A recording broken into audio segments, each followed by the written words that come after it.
Welcome to episode 27 of Real Health Radio.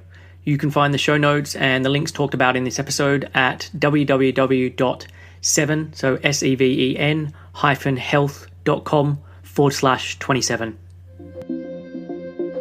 Welcome to Real Health Radio. Health advice that's more than just about how you look. And here's your host, Chris Sandel.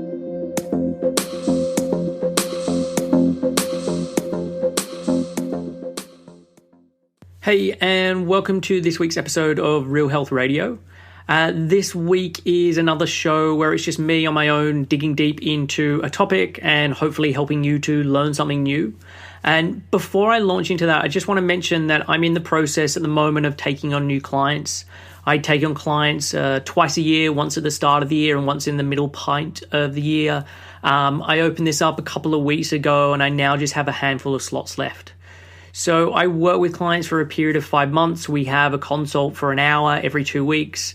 I have clients based all over the world and the consults are done via Skype.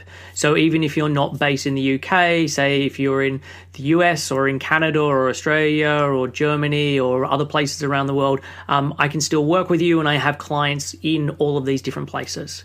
So if working with me appeals to you, then the way I always start off is by having an initial chat, and this is a free chat. It allows you to explain what you're wanting help with and what you're wanting to get out of working together, and I can then have an opportunity to explain to you how I work with clients and how the process works. And basically us having this chat is to see if we're the right fit for one another. And I really only want to work with people who I truly believe that I can help and people who are on the same page in terms of thinking as me. And so this chat helps to determine if that's the case. So if you are interested in finding out more, then you can head over to www.7, so seven-health.com/help. And if you go there, you'll get more details. And on that page, if you're interested, you can then click on a link to apply to have a free chat with me. And I'll get back to you within 48 hours and we can then arrange a time that works for both of us. So if you're wanting some help with your health, with nutrition, body image, food issues, hormones, just go to www.7, so seven health.com/help and get in contact. Cool. So that's out of the way. Let's move on to today's show. So this show is all about detoxification. And doing a detox seems to be a fairly common thing these days. It's a topic that has, in my opinion, a huge amount of myths and incorrect information being sold and talked about when people talk about detoxes. So what I want to do as part of this show is go over like what is and isn't true in regards to detoxification and what you can be doing to generally be supporting that system within the body. And I should start off by saying that doing a detox, and I'm going to use the word detox in quotes here. If you were seeing the room, you could see I was doing air quotes, but you're obviously not. So doing a detox was how I first got into nutrition. And I've told this story before on different podcasts and in different articles, but for anyone who hasn't heard before, I'll briefly recap it. I moved to the UK when I was 21. At the time, I had a really terrible diet. I ate lots of McDonald's and KFC and kebabs and chips and ate this fairly regularly, if not daily, probably every other day. I've always been someone who's been very skinny, and regardless of what I ate, I always remained skinny. So at the time, I only ever thought about food as something that modulates weight or something you should worry about if your weight's going up. And since I wasn't overweight, I just ate whatever I liked. And I don't want to make out that it was worse than it was. So I did eat fruits and vegetables and I drank water and it wasn't all totally terrible food. But really, I didn't pay very much attention to my food unless it was time to eat, and then I'd eat whatever I really felt like. And at the time, I had really bad skin, so really bad acne and red blotches on my face and on my shoulders and back and on my neck. And it had been going on probably for about 3 years at that time. And so for the preceding 3 years, I'd been on and off antibiotics. So I'd do a course of antibiotics. It would be a course for about 3 months and my skin would clear up. I'd then stop taking the antibiotics, and within a week, my skin would start to break out again. And within like a month, it was back to being just as it always was. So I moved to the UK, and my prescription for antibiotics then ran out, and my skin started to get bad again.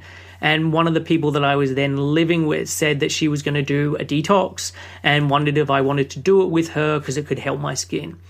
So the detox that I did, it was a 4-week detox by a lady called Carol Vorderman. For people who are in the UK, you'll probably know her name and know of her. There's a book all about it. Basically, it's a vegan diet for the 4 weeks, so no meat, no fish, no dairy, no eggs, no butter. It's also suggesting as part of the detox that you want to be low fat, so you couldn't really use much in the way of any fats. I think you could use a little bit of olive oil in food after it being cooked, but not while cooking. You weren't allowed to use salt at all. There was no alcohol, no sugar, no wheat, no white rice. I think you could have brown rice, but no white rice. Those were kind of the main do's and don'ts that I'm remembering at this stage. So basically lots of salads, fruits, vegetables, soups, green juices, beans, lentils, quinoa, brown rice. It was all of that kind of thing. And because you couldn't use salt or very much oil, it was pretty bland, especially considering the food that I'd been used to eating, which was a much more highly palatable stuff, to then switch and be eating this type of fare where you weren't really putting any seasoning on. I noticed how bland it was. And so I followed this for a period of 4 weeks, and it really helped. My skin dramatically improved.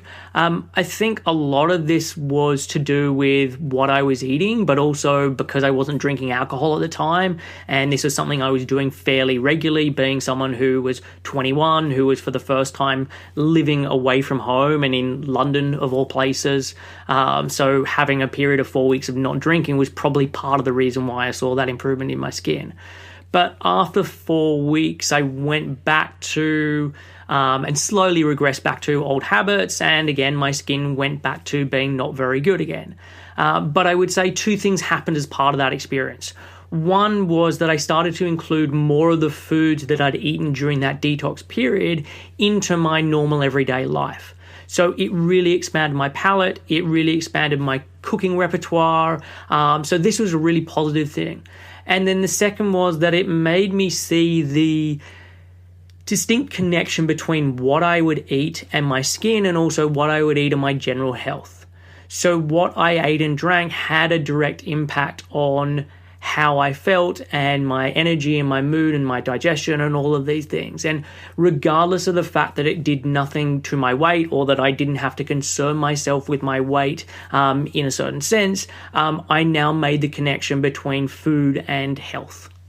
And this experience really led to me becoming a nutritionist. This was the impetus for me getting into food and to health, and it has really had a massive impact on my life. But if I'm reflecting on this, and this thing that was called a detox, was it really about detoxification? And this is something that I'm not really so sure about, if it was the detoxification so much because of this protocol, or just making some changes to my everyday life. And this is something I'm going to go through as we look at different areas as part of this podcast. So I think with that in mind, the best place to start then is asking the question of what exactly is a toxin? And it's a term that gets thrown around a lot, especially if you follow people like Dr. McCullough or Food Babe or those kind of people. The word toxin is used a lot.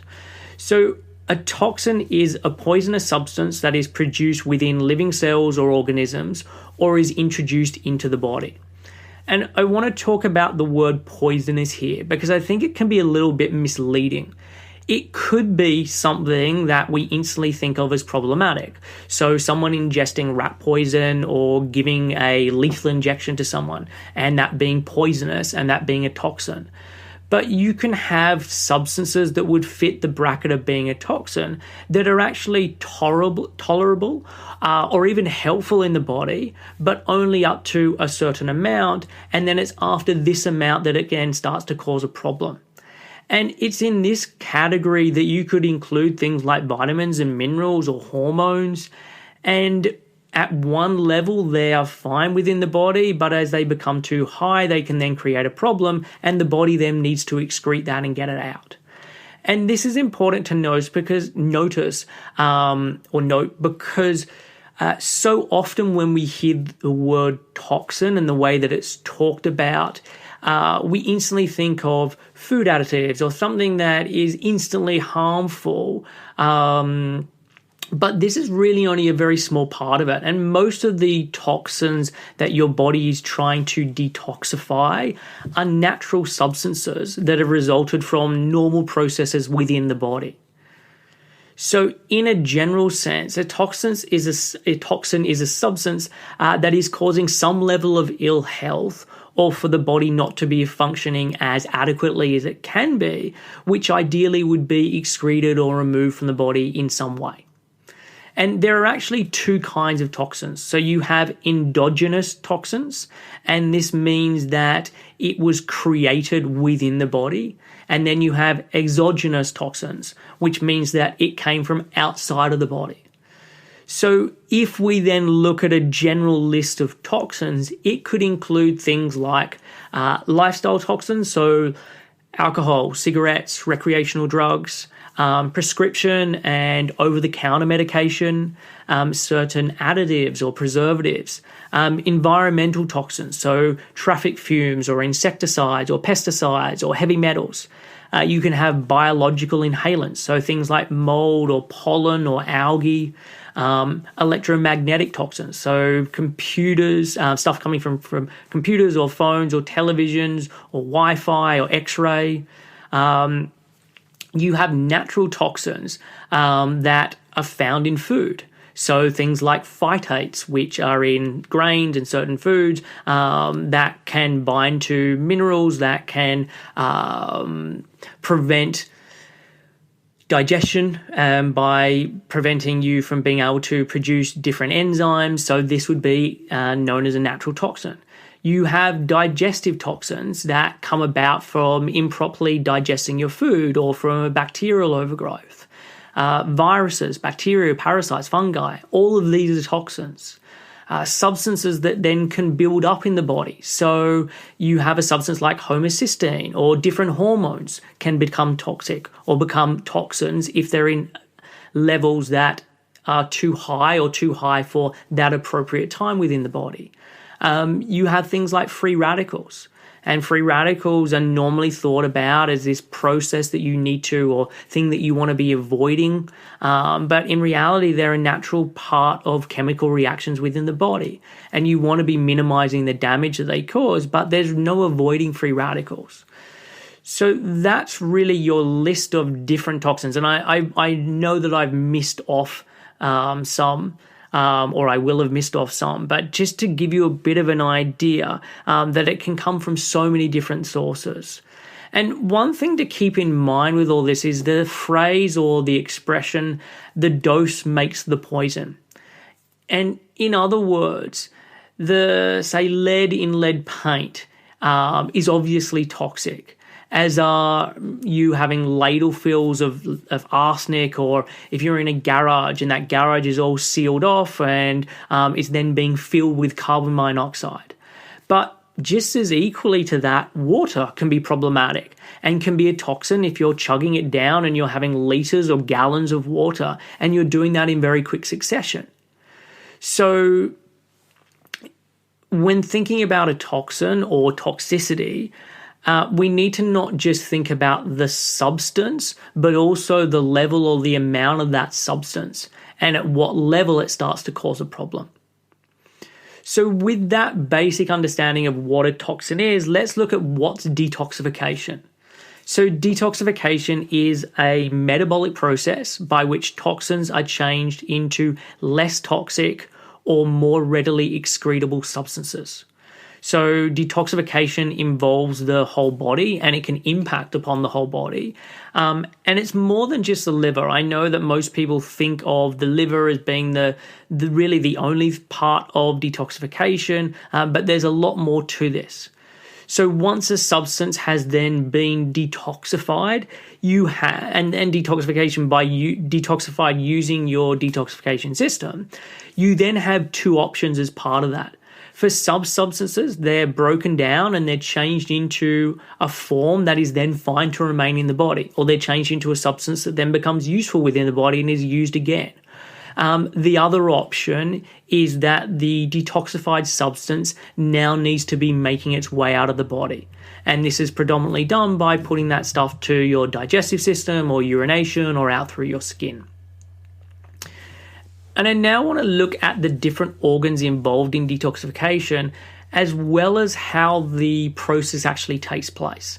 And as part of this, I want to highlight what starts to happen in different organs if detoxification isn't able to keep up, and the symptoms or the problems that this then can cause. So let's start with the liver. Your liver really is your first port of call for detoxification. It's one of the hardest working organs in your body, and in less than 4 minutes, every drop of your body's blood will go through your liver. And while I want to focus now on detoxification, it's important to realize that your liver actually completes about 500 different functions within the body.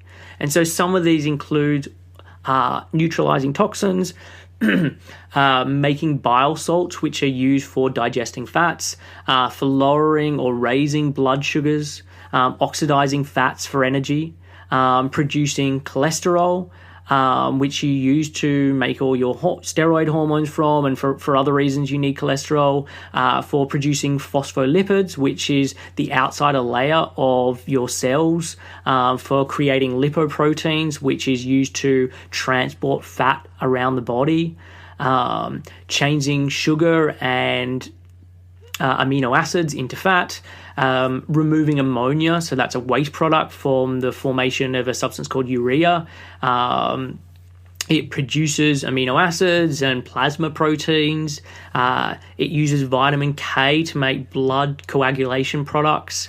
It stores iron as well as vitamin A and vitamin D and B12.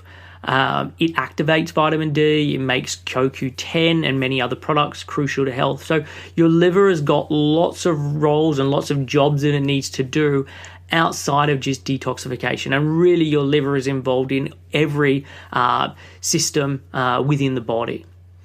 So let's look at then how the liver works and how it deals with toxins in detoxification, because there's really 3 phases with detoxification.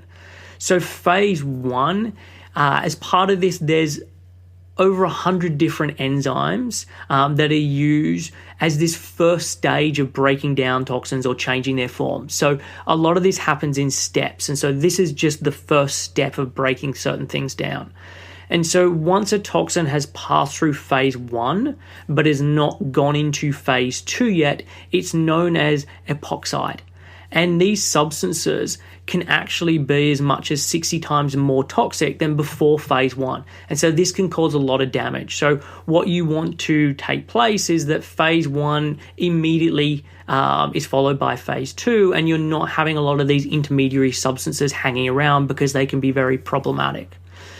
If someone has a slow phase 1, they will have symptoms like alcohol or caffeine intolerance. So someone who has some caffeine and they just don't sleep for a day or 2 days is a very good sign of someone who's having some real issues with phase 1. Someone who has a glass or 2 of alcohol and is then sick and has a hangover for a couple of days, or a really bad hangover in comparison to the amount that they drink. People who have intolerances to strong smells, so that can be incense or perfumes or environmental chemicals, or they react to certain substances, so things like substances in cleaning products and that kind of thing. Also, if someone has liver disease, as seen on a blood panel, this can often be linked into problems with phase 1. There are certain nutrients that are needed for the actions of phase 1 detoxification to take place. And these include B vitamins, particularly B2, B3, B6, B12, and folic acid. The vitamins D3, A, C, and E. A substance called glutathione. Amino acids, so this is what protein breaks down to, and particular amino acids are really important. Flavonoids, and then minerals, and the minerals are copper, zinc, and magnesium. So for phase 2 of liver detoxification, this is known as conjugation. And there are actually 6 different enzymes that are used as part of different conjugation pathways. And they help to then break down the toxins that remain after that phase 1. And what this then does is it puts them into a form that is water soluble and that is then bound to a particular substance so it can then be excreted from the body. And each of the different 6 enzymes or conjugation pathways are used to break down different substances, and they need different nutrients to get these to work. And what I find is most common for people is that their phase 1 detoxification works fairly well, or at least okay, but it's then the phase 2 that's not keeping up very well. And so this means that there's a lot more of those epoxides or the intermediaries that are hanging around. This can be causing free radicals or other damage. And so this is often where the problems lie. And so there are certain symptoms that can point towards the fact that phase 2 might be not so effective or might not be keeping up the way that it should be.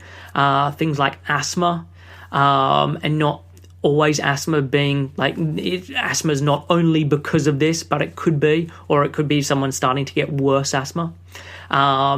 Urine having a very strong odor, toxemia during pregnancy, getting a yellow tint to the skin, or intestinal toxicity. So just like phase 1, there are certain nutrients that are needed for phase 2. These include, again, B vitamins, so B2, B3, B6, B12, and folic acid, as well as molybdenum, glutathione, amino acids, flavonoids, and then the minerals iron, selenium, and magnesium. And I just want to focus on a couple of the substances that appear in both of these lists, which are glutathione and amino acids. I know some vitamins and minerals appear in both of them, but I just want to focus on the glutathione and the amino acids for now. So amino acids are what protein get broken down to in the body. And there are certain types of amino acids that are incredibly important as part of detoxification. And glutathione is a substance that is found in different foods, but which is also made in the body in high amounts. And to make glutathione, you need particular types of amino acids. And this is why protein is so important as part of detoxification, despite the fact that most people just focus on vitamins and minerals and green smoothies and green juices and that kind of thing. And it's why I disagree with most of the detoxes that are out there on the market. People doing the master cleanse with the lemon juice and the maple syrup and the cayenne pepper, or people doing juice fast, where as part of these protocols, there's basically no protein coming in. And these detoxes may help in terms of taking the burden off the digestive system, or by limiting new toxins from coming in if people are doing these and they're not drinking coffee or not drinking alcohol at the same time. But it's not really providing the body with everything that it needs to deal with the current toxins. And this is largely down to the protein side of things, because without protein, detoxification comes to a pretty grinding halt. And you're then not providing that system with the necessary substances that it needs for it to work properly. And I'd say that people have a really skewed view of what detoxification is and what it's doing, or what a detox is really doing for them. And personally, really, if you're not providing the body with ample amounts of protein as part of a detox or as part of your regular everyday life to help as part of detoxification, I'm really suspect as to how much detoxification is actually taking place. And there's another reason why I think these kinds of programs can be a problem, but I want to come back to that in a bit at the end, but I want to continue to focus on the physiology with detoxification for now. So there's then the final phase, or phase 3 of detoxification, which is actually the excretion phase. And so the now neutralized substances are then passed to the digestive system or the urinary system or out through the skin to then be excreted. So I now want to look at how the liver connects with the other organs and problems that can then be caused if it's not keeping up. And I will add that I'd previously done a podcast on digestion and bloating, and I talk about some of the issues around detoxification in this podcast. And digestion really is so crucial for getting out what has then been detoxified within the body. Also, if your digestion is not working particularly well, this can add a further burden to your liver and to the rest of your detoxification system. So not only for an excretion method, but also for lowering that burden, having a having a properly working digestive system is really important. So I highly recommend checking out that other podcast. I'll link to it in the show notes for this episode, which you can find at www.7 spelled out, so seven-health.com/27. So you have a valve that goes into your liver and you have a valve that comes out of your liver. And so food is broken down in the small intestine into tiny little particles, and they are then absorbed and make their way through the intestine wall and then into your blood. And since these tiny particles are potentially toxic, every drop of your digestive fluid that is then absorbed into the blood from the small intestine is then run through a vein called the portal vein, and this runs directly into your liver to be carefully inspected and certified as safe. If the amount or the strength of the substances that are coming into the liver is too strong, or your liver isn't coping, it can slow down or it can close off that valve that is entering in. And this, in a sense, builds a dam and the fluids can start to back up. It lets the liver get rid of what it's trying to already deal with, but it can also start to cause a backlog. And if this then goes on for too long, the closing of that inlet valve can cause problems as it leaves the membranes of your small intestine exposed to potential toxins for longer. So this can weaken your intestinal walls. It can lead to gut permeability, so bigger spaces between cells where food particles that haven't been broken down properly can make their way into the bloodstream. It can also lead to things like Crohn's disease or colitis or IBS or ulcers and many other diseases ending in itis, which signifies inflammation. It can also cause the engorging of the hemorrhoidal vein, which can lead to hemorrhoids. If the liver is still unable to keep up with the amount that's being asked of it, what it starts to do is partially detoxified stuff or substances can start being handed over to your bile, and that's then stored in the gallbladder. So when you eat fat, the gallbladder releases bile, and this is used to emulsify or break down the fat so that it can then be used and absorbed. So bile has this dual role in the body where it's used as an excretion method for getting rid of detoxified material, as well as being a substance that helps to digest fat. But if the liver then is not keeping up, the bile that is then stored in your gallbladder can become an irritant. And so it can start to irritate the gallbladder, it can irritate the bile ducts, the pancreatic ducts, the small intestine, and it can disrupt fat metabolism. And so this can cause spasms of the digestive tract, it can cause heartburn, it can also cause the bile to become thick, which can lead to stone formation. So sometimes the liver has to slow down or close off the outlet valves. So this, in theory, gives the liver longer to deal with what already is coming in. without partially dealt with substances or toxins escaping. So this is what the liver is trying to deal with as part of closing this off. But when this starts to happen, it can mean that more protein starts being dumped into the bile, which can make it thicker, which I already said can start to cause problems. It also means that more fluids can start to be drained into your lymph system. And this is fluids that hasn't been cleaned and made safe the way it should be. So your lymph system is like a highway that runs alongside your blood supply. So the lymph contains all of your white blood cells, which is your immune system, and it's designed to drain the excess fluid from your cells as well as the debris from killing certain pathogens, etc. You take that out of the blood circulation and you put it into the lymph system so it can then be dealt with and excreted.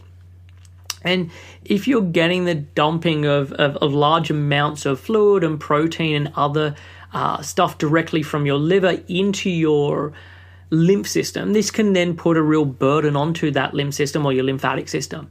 And this overload is most likely to show up in your lymph system where it's close to the surface and where you have your lymph glands. So around your neck, around your leg joints and your pelvis, and under the arms. I mean, the neck is the real bottleneck and is where there's often the most obvious congestion that's then created.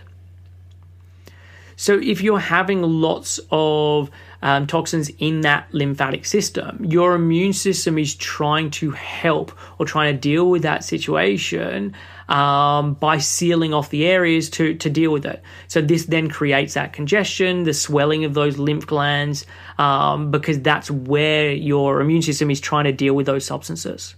And so if this gets bad, it can start to block the eustachian tubes. I may have pronounced that wrong, but the tubes that then drain into the middle ears, into your throat. And then the back pressure can lead to congestion or inflammation, infections. You can even rupture an eardrum if it gets really bad. So if someone regularly suffers with upper respiratory infections or they get lots of wax building up in the ears, this could be part of the problem. It's not the only reason or it's not the only cause of it, but it's something worth considering.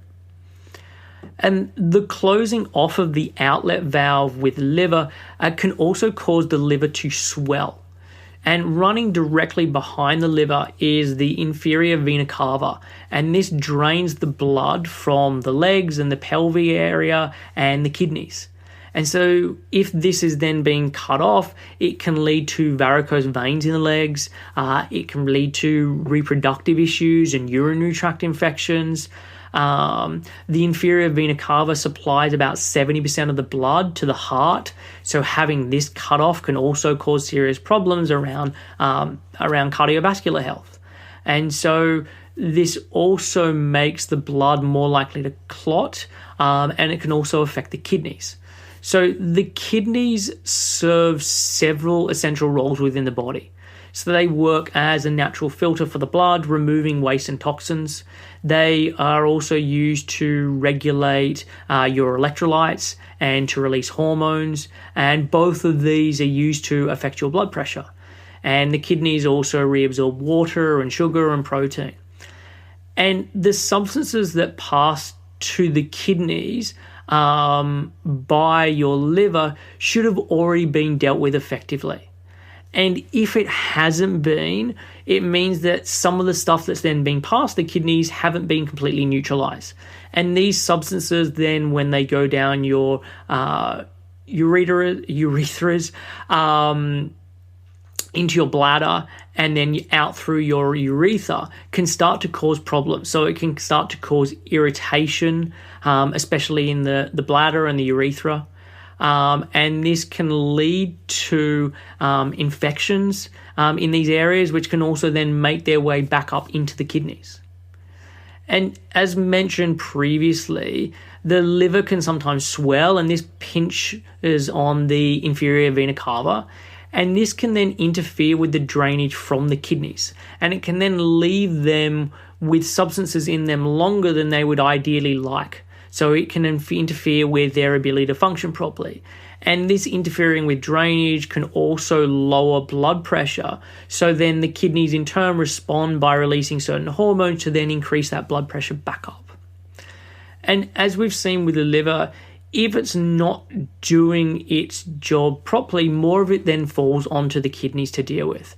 And then if the kidneys are not able to keep up and they're becoming overburdened, then the body uses what's known as the third kidney, or your skin. So a normal amount of toxins is regularly pushed out through the skin. On a normal day, the body loses water through your skin, and included as part of this fluids are different toxins. And so it is a normal exit route for this stuff out of the body. If the amount of these substances becomes too high, or they haven't been broken down properly, it then starts to weaken the integrity of the skin and can allow for bacteria or yeast or fungi to penetrate down. And this can then lead to things like athlete's foot or vaginal infections, through to things like acne or various rashes. It can also increase body odor and lead to foul body odor as well. So the next organ as part of detoxification is the spleen. So the spleen is located on the left side of the abdomen, so across from the liver, so on the opposite side. And its job is somewhat similar to the liver, as it's a natural filter for internal blood. But one of its main roles is actually to rid the body of old and weak red blood cells.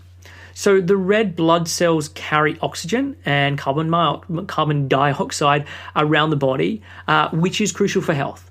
And the spleen, what it does is it wants to make sure that the red blood cells that you have are healthy and are doing this effectively. So any old cells that are now misshaped or aren't working effectively are regularly removed, and then new ones are then created. And these destroyed red blood cells then get converted into a substance called bilirubin, and this then becomes part of your bile. So that is then excreted from the body. So if the intestines, say, are leaking more of their stuff into the portal vein, and the detoxification enzymes in the liver are struggling to keep up with that load, and your lymphatic system is having lots more fluids and toxins and proteins, and that's jamming that up, then what your spleen tries to do is tries to catch up. And it tries to do more of what the liver should be doing and less of its own role. If this starts to happen, it's not then breaking down those old and odd-shaped red blood cells as effectively. So you start getting less oxygen and carbon dioxide being carried effectively. So the final organ linked into detoxification that I want to mention is the lungs. So your lungs are responsible for exchanging carbon dioxide and oxygen.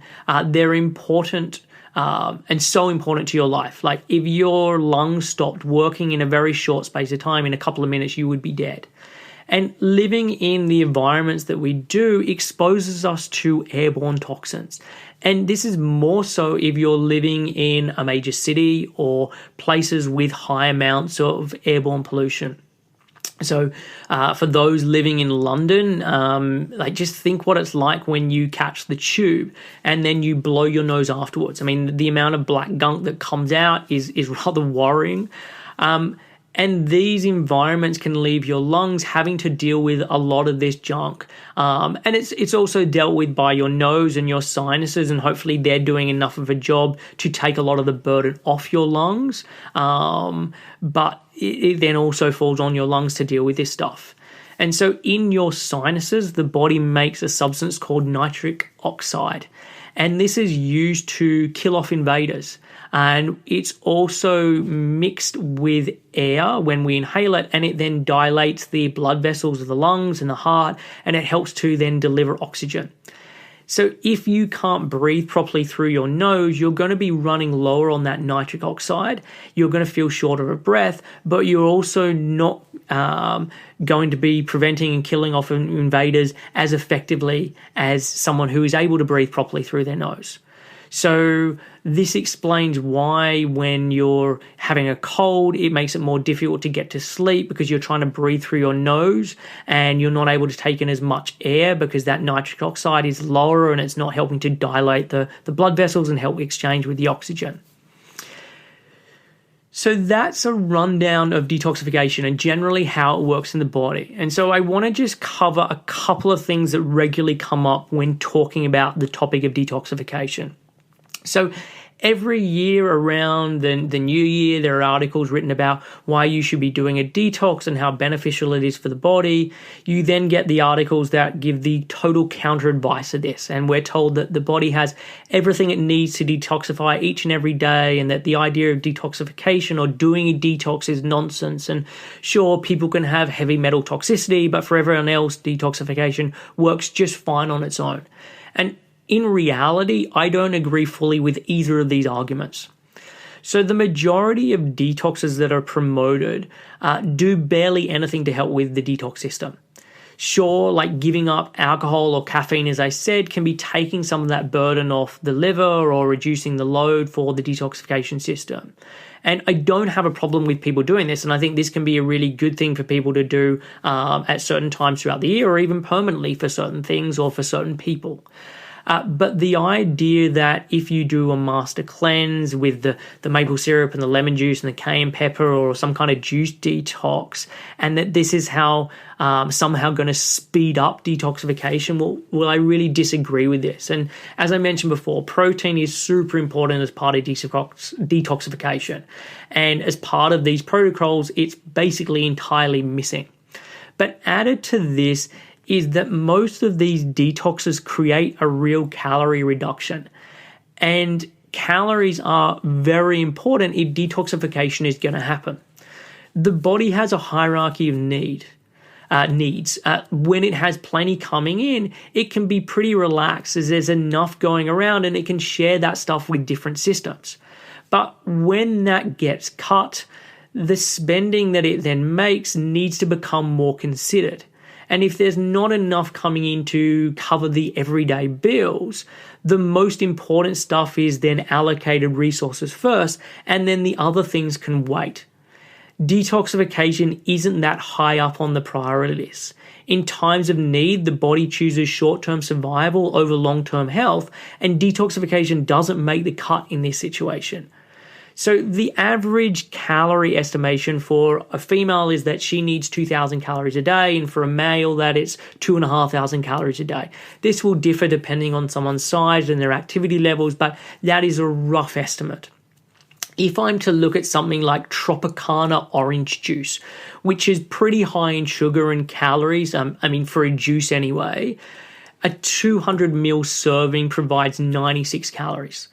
Most of the juice that are given or promoted as part of a juice fast are normally much less sugary than this, and it's made up of fruits and vegetables and low GI vegetables or fruits, and so the calories per glass or per 200 mils is going to be much lower than this. So if you're trying to hit, for example, as a female, 2,000 calories a day, and you're using Tropicana, we're talking about 4 liters of that stuff. If the juice is then coming from something that's less sugary and you're having more vegetables and less sugary fruits, this figure could anywhere be around about 6 liters or more. And so most juice fasts, when you look at what the recommendations is, it's somewhere in the vicinity between 2 and 3.5 liters of juice a day. And this is going to be well below the calorie needs of what the body ideally wants so it can run properly. And then it's then going to cut off or significantly impair detoxification. There are certain circumstances where having a liquid-only diet can be really helpful. For someone with digestive inflammation, this could be, if it's done correctly, a really smart idea. But this isn't because of detoxification. It's more to do with the fact that you're reducing the digestive burden and reducing inflammation that's being placed on the gut. And one of the big things with juice fasts is that when people do them, they often feel better. So they notice improvements in their health. So aches and pains go away, or they can concentrate better, or their skin improves, or their bloating decreases, or they lose weight. And people state that these are surely an indication that detoxification is taking place. So let me just address why these could be happening even when detoxification has nothing to do with it. The first is something that Matt Stone has labeled as the catecholamine honeymoon. Catecholamines are a group of hormones that are produced as part of the stress response and the fight and flight process within the body. These are things like adrenaline, noradrenaline, and dopamine. And when people go on a diet or a detox that then reduces their calories, the body has to turn on more stress hormones to deal with this situation. And so what do these stress hormones do? They are anti-inflammatory. They help to take away people's aches and pains as part of this. They help to make you more alert so you can focus and concentrate, part of the fight and flight mechanism. They provide the body with energy because in the short term, when you're trying to run from a lion, your body wants to give you energy. So in this short term, people get this false sense that what they're doing is improving their health. And they then falsely believe that this is because of detoxification. In terms of better skin, people often see this again as an example of it's happening because I'm now less toxic, or I'm taking in substances that help to detoxify my body. Interestingly, reports from Japanese prisoner of war camps showed that during periods of serious food restrictions, most cases of acne disappeared. And then after liberation, when food intake was restored to normal, the acne returned to its pre-starvation levels. So these skin improvements that people notice are largely due to starvation and detoxification coming to a halt more than anything.